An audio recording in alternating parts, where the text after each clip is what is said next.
Welcome back again, one and all. Thank you so much for joining us here on Gameyaaad TV. We are truly appreciative of your support. Now, in this video, we will be looking on the two unofficial tests that would have been played between West Indies A and South Africa A. And to give an overall picture of the two-match series, I think the South Africans, they would have outplayed the West Indies A team on both occasions. In fact, it's only one time that the West Indies A team would have bowled out the South Africans in the 4 innings.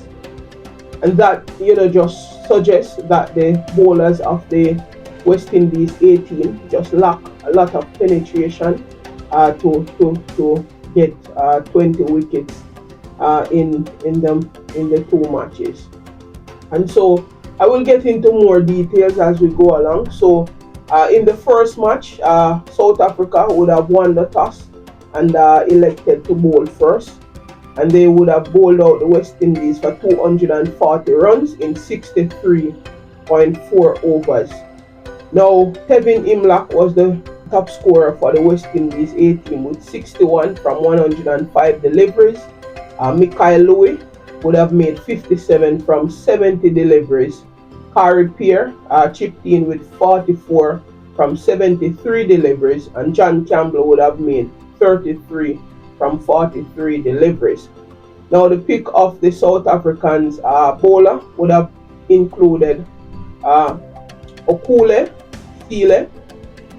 He would have taken 5 for 43 from 12.5 overs.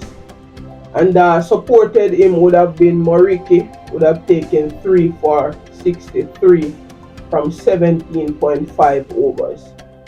Now, the South Africans, in response to that, first inning score of 240 from the West Indies A team, they would have piled up a mammoth 600 for 7 declare, with captain Marquez Ackerman would have made 209 from 170 deliveries.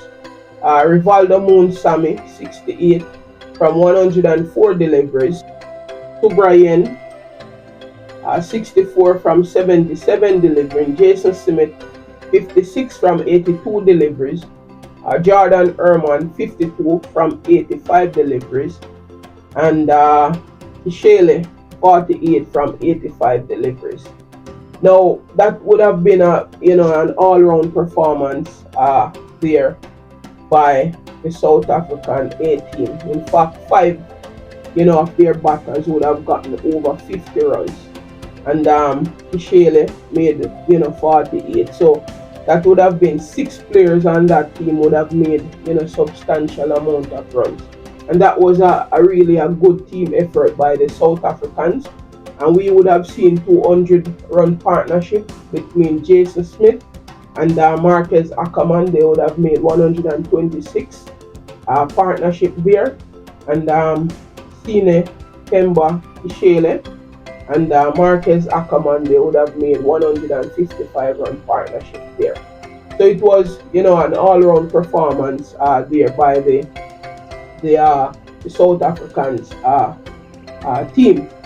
Now, the pick of the West Indies A bowlers include Ronaldo Ali Mohammed would have taken 2 for 88 from 22.3 deliveries with an economy of 3.91, and OJ Shields 2 for 99 from 15 overs with an economy of 6. And as I would have said earlier, the West Indies bowlers, they just lack penetration. They were, just all over the place with their bowling, and especially Marquez Ackerman, he made full use of those bad deliveries bowled by the West Indies A team. In the second innings, the West Indies A team would have been bowled out for 272 runs from 79.4 overs.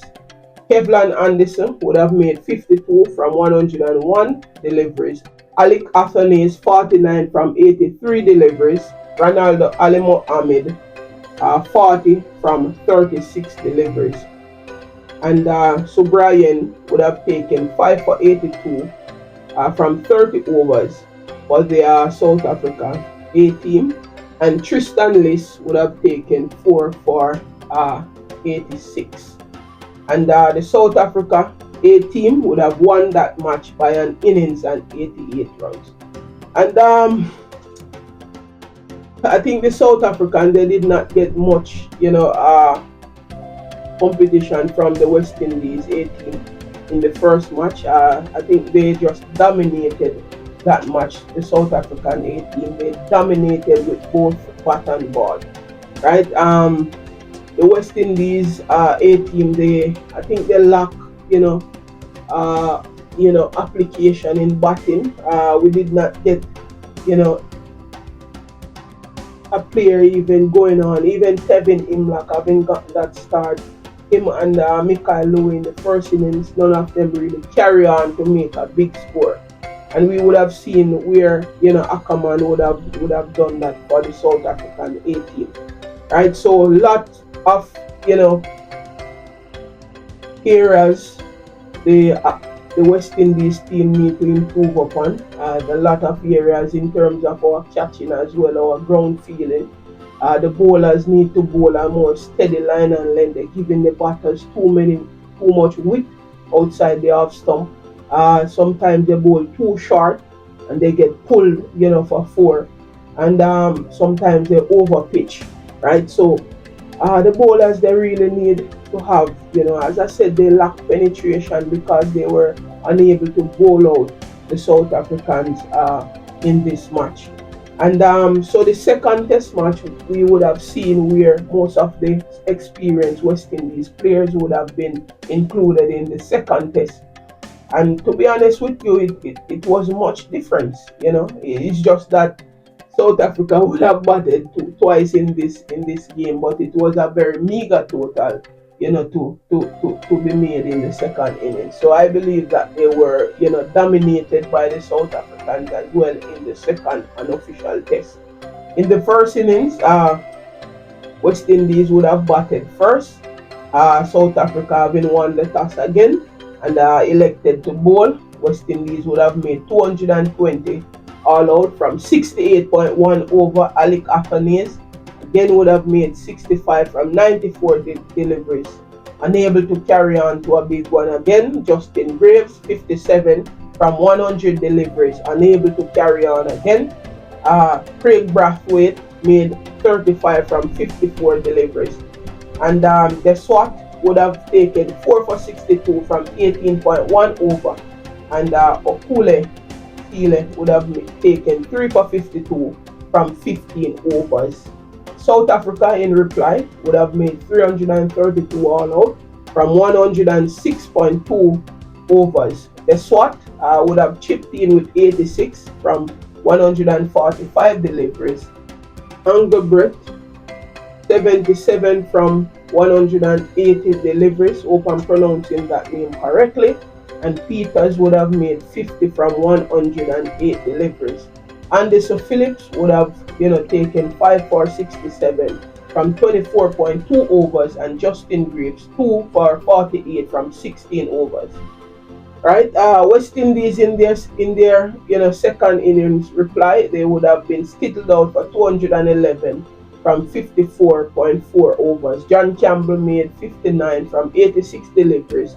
Jamel Warrican 39 from 51 deliveries, and Johan Lane chipped in with 34 from 42 deliveries. The pick of the South Africans bowlers include Pangwana 4 for 52 from 12, Morike 3 for 51 from 16, and Sele 2 for 26 from 8.4 overs.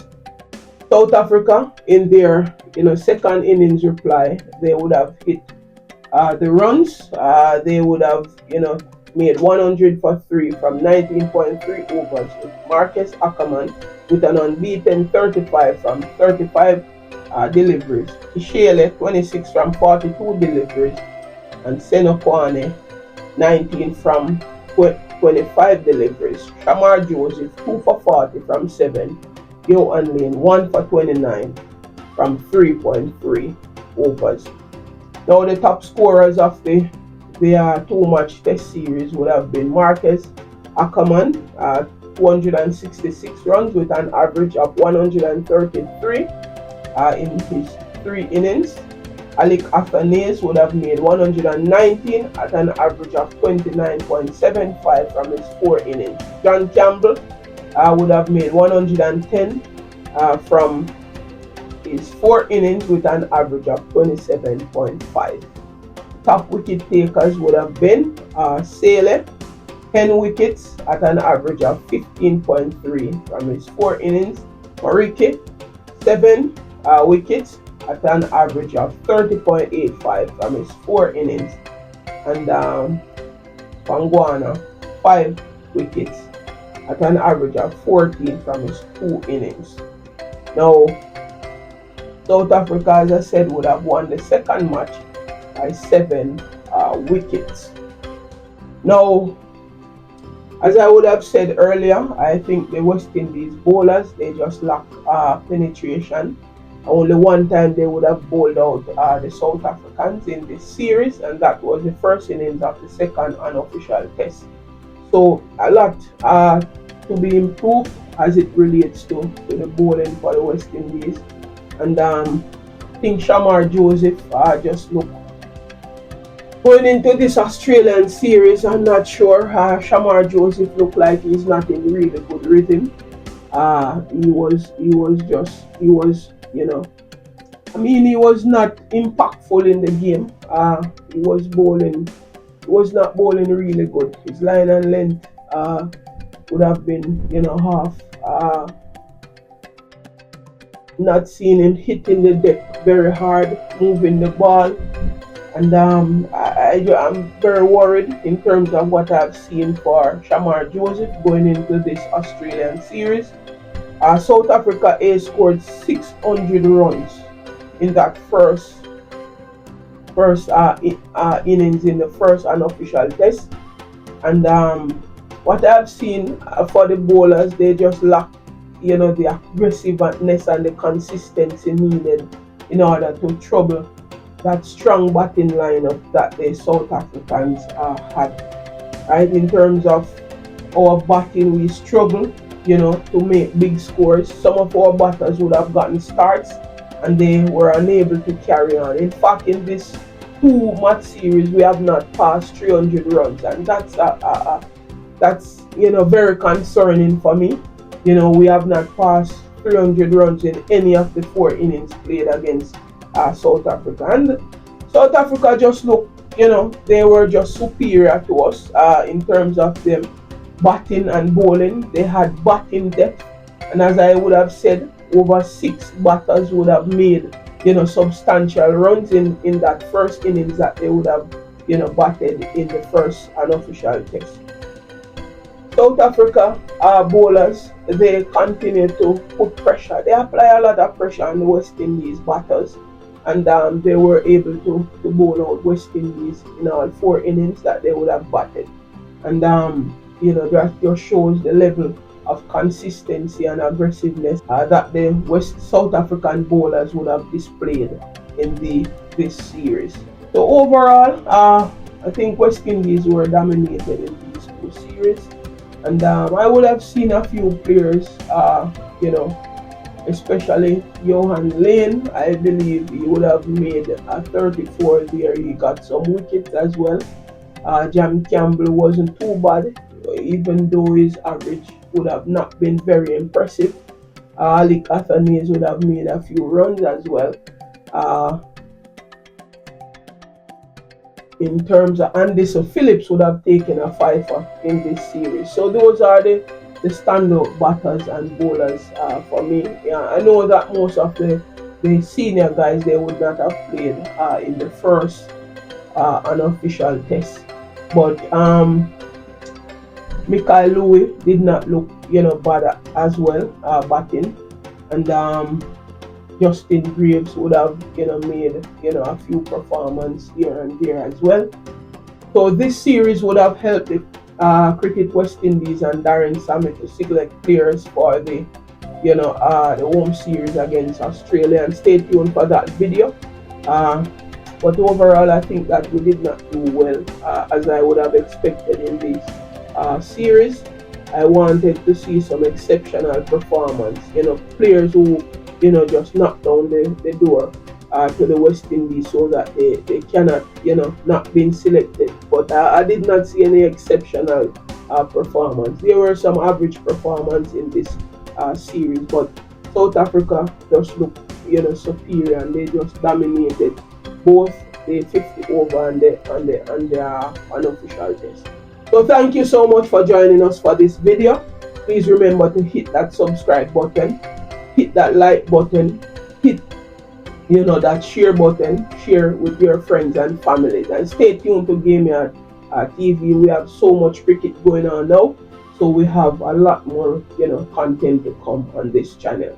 Have a great day. Peace and blessings, everyone.